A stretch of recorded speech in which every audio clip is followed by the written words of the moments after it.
It's been crazy. It's been crazy the last several weeks.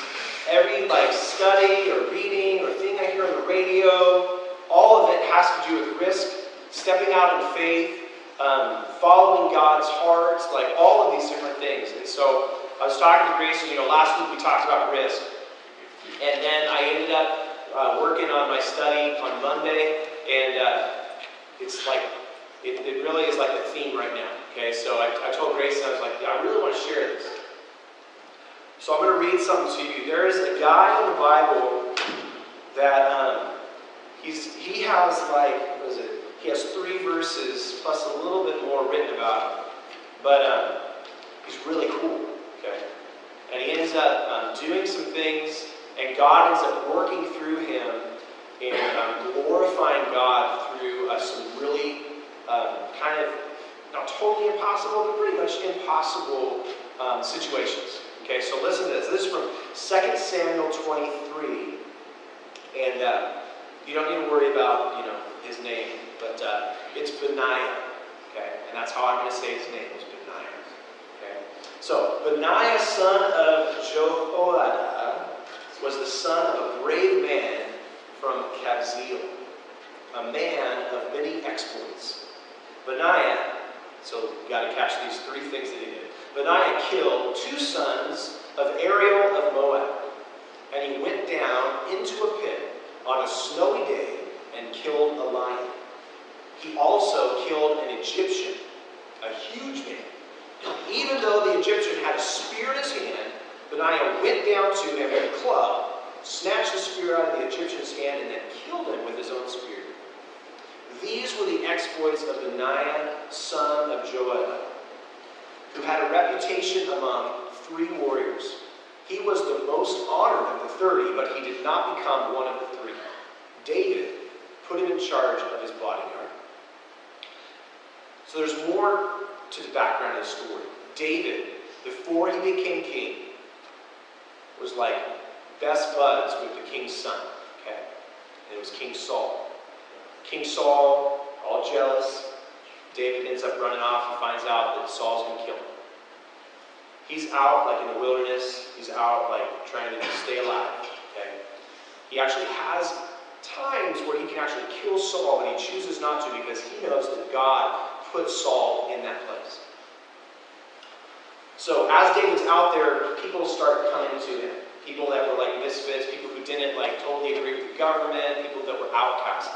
And in that, he ended up kind of amassing kind of a small little army. Started the Bible says 400, okay? 400 fighting members, so there's more people there. 400, then 600. Then Saul dies, and David is made king. And from that time in exile or in the wilderness, however you want to think about it, from that time, David, not because he wanted to build a big army, his army just rose and is powerful. And we end up hearing that out of all of the people in the army, there were 30 that were the best guys.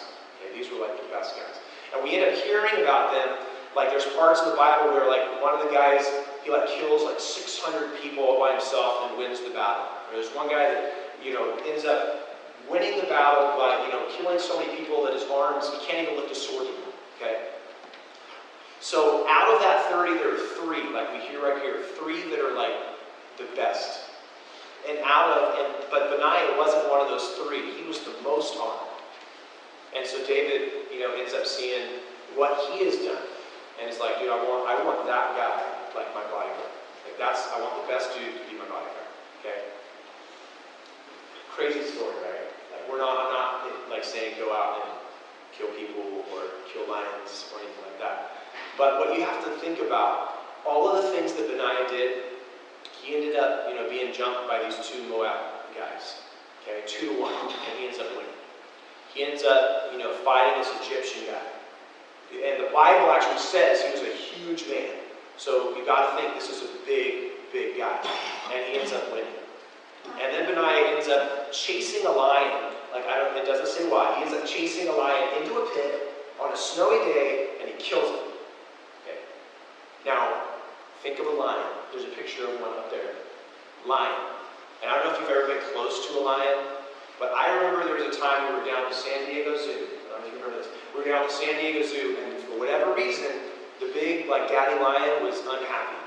And he was, roaring and doing all this, and you could hear it, everywhere. You hear it, and you're like, what is that? And we walked over, and it was him. Do you remember that? Yeah. It was crazy. But so, lions can be 500-600 pounds.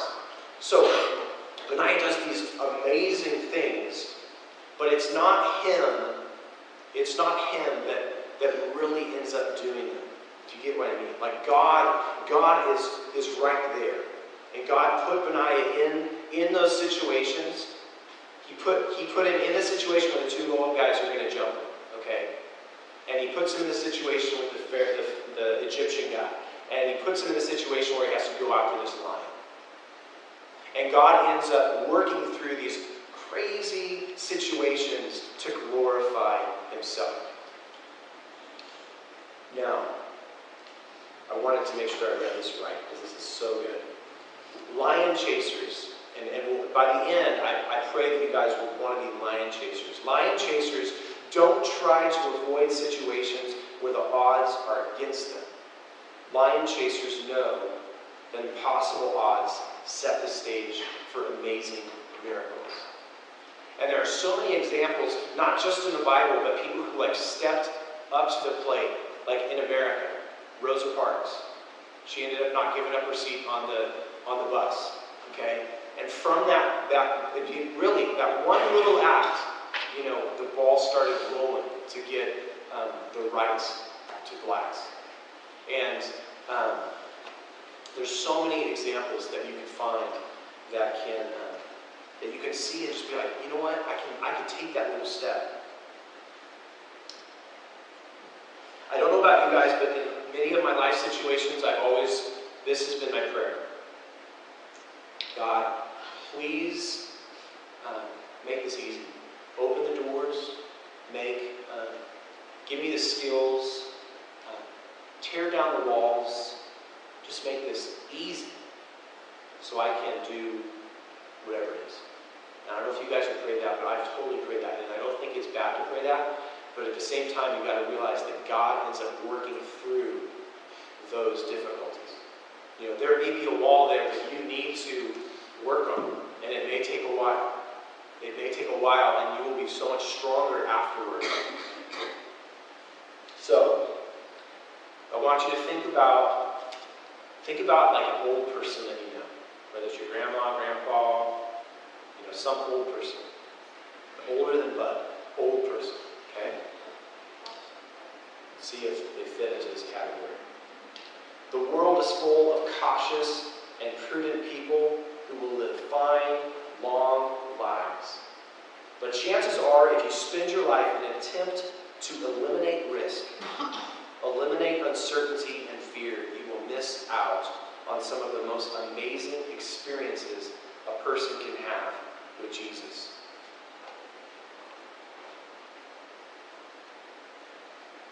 I don't want to be one of those people. We ended up having a memorial service for this old man named Del Goodman. He was in the Korean War. People ended up getting up and talking about Del. Awesome, awesome guy. He ended up touching so many people's lives. People that weren't even part of his family. He ended up stepping up, taking care of them, bringing food to them, doing God things. Okay? And I don't want to be one of those cautious, prudent people. And I pray that, because right now you guys are in the position to make decisions that will allow you to take some risk. If you end up having money, when you're young is the time to risk some money. When I'm 70 years old, I probably shouldn't risk all the money I've saved on, some scheme or something, or on whatever. The risk is now. And this is where it kind of gets serious. Talk about regrets. Can somebody say what a regret is? What's a regret? It could be just an example of a regret, or you can be like dictionary or something. Come on, regret. Something you wish you didn't do. Something you wish you didn't do. So, we're going to call those action regrets. regrets. Okay? Action regrets, they kind of stay. Okay? You end up saying the wrong thing. You end up putting your foot in your mouth. You end up hurting somebody. You end up doing something stupid. You end up sinning. Those are action regrets. Okay? You end up hurting yourself. Yeah. No. Absolutely. Absolutely. And those regrets are real and they hurt. But at the same time, there's inaction regrets. And those are the times when, looking back, you can say, man, I wish I would have done that. Man, if I only had been in the moment, if I only was not thinking about myself, if I only was in the place with God where I am right now. And that's a big one. And that kind of goes along with the two stories, and then we'll end up doing some more worship. But right now, you guys can be fostering a relationship with God that is super cool. Okay? And how do you do that? You read, you pray, you hang out with godly people, you find cool godly people that are older than you that you can learn from. And when you end up getting in that situation where you can start fostering and growing this strong relationship with God, when you end up getting in the situation where you have an opportunity to take some risk, you end up getting that little prompting from God where it's like, hey, you need to go talk to that person. You need to say this. You need to break up this fight. You need to do X, Y, and Z. Okay? And if you have a really strong relationship with God, that voice, that prompting that you get will be so clear. So much more clear than it is when you do not have that close relationship. Two examples. Everybody know who Abraham is? Kind of? You've heard of him? Okay. Abraham had a son. Okay? And it was kind of important. Him and his wife ended up having a son, and his wife ended up having him when she was around 100. And that's old to have a baby, right? So they lived a little bit longer back then, but that was still old for that time, okay? Big deal. Big deal. God ends up coming to Abraham and being like, dude, you need to take your son, take the donkey, take some wood, all that stuff, go up on the mountain, and I need you to sacrifice your son. The son that I blessed you with, the son that you and your wife are super crazy about, you need to go sacrifice him. And Abraham did it. He didn't get a servant. They woke up early in the morning, they packed the donkey. His son helped. This is something that they would do. They'd go up and they'd make a sacrifice. But he didn't know what the sacrifice was. On the way up, he ends up asking Dad, we don't have a ram. Did you forget something? And Abraham's like, the Lord will provide. Okay. So, a bit of a risk, right? Okay, God, you told me to sacrifice my son, I'm going to do it. Okay. He ends up getting up there, and right at the climax of the scene, the angel yells out, Abraham, stop. And he stops. Now, why did Abraham go ahead with that? It's crazy, right? Why did Abraham do that? He was so close to God.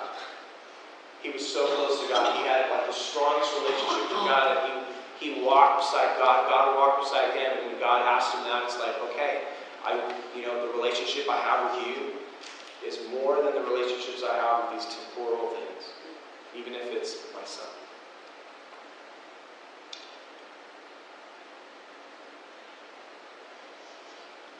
Second example, who has heard of Shadrach, Meshach, and Abednego? This guy? Fiery furnace, that whole thing, right? Okay. Shadrach, Meshach, and Abednego, cool guys, they're best buds. Anyway, the king ends up saying, everybody's going to bow down to me. And anybody who doesn't, we're going to take care of them. Yeah, you got it. We're going to take care of them. Shadrach, Meshach, and Abednego, since they were close, they ended up, being like, you know what, we can't do that. We can't do that. And they end up taking the risk. They end up saying, you know what, if we're martyrs, we're martyrs. You know, if we're going to die over this, we would rather die for God, right? You know, the king ends up stoking up the furnace, and they end up tying him up and throwing him in there, and then everybody's freaking out because they're hanging out and they're talking to some guy.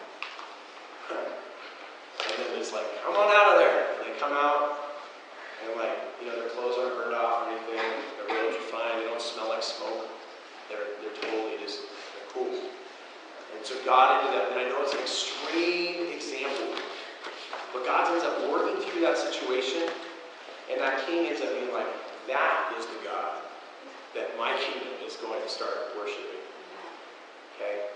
That is the God that I want to worship. And so, that was a pretty big step. But there are those other examples, like Rosa Parks and others that I can't remember right now, but they're really good examples. And that are you know, fairly small. Like there's some risk. I might go to jail. I might end up losing some credibility. I might end up looking foolish. But God can work through those instances where you might do that. All right. Last thing. I'll read this to you guys. This is cool. Faithfulness is multiplying what you have to the best of your God-given ability. Faithfulness isn't minimizing risk. Faithfulness is maximizing risk in order to maximize reward. I love that in part. Faithfulness is maximizing risk in order to maximize reward. So you guys all have your own circle of influence. We got enterprise people, we got Shasta people, CV people, you know, like we're all over the map, right? Oh, and Anderson people. We have people like all over the place, right? You have your own little circle of influence. That's kind of a big circle. Some of you are involved in sports, some of you are involved in music and other things. So you guys have these opportunities to make a huge impact. And you have to realize, you know, like Benaiah ended up making huge impact.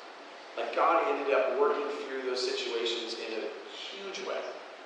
You know, I'm not saying for you to go and kill a lion in a pit, but I am saying that you guys each have like your own lion that God has kind of put on your heart. Like you may have, you know, we've talked about this before, like what is your passion? What is your passion? If it is, you know, young people, if it is old people, if it is, you know, feeding the homeless, like whatever it is, that is your lion, and you need to chase after that lion and not let fear or walls or anything get in the way. You need to be like Benaiah and be like, you know what? God's going to work through this situation. Even though I'm kind of freaked out and I don't know exactly what's going to go down, I'm going to chase that lion into the pit, and God's going to work through the situation.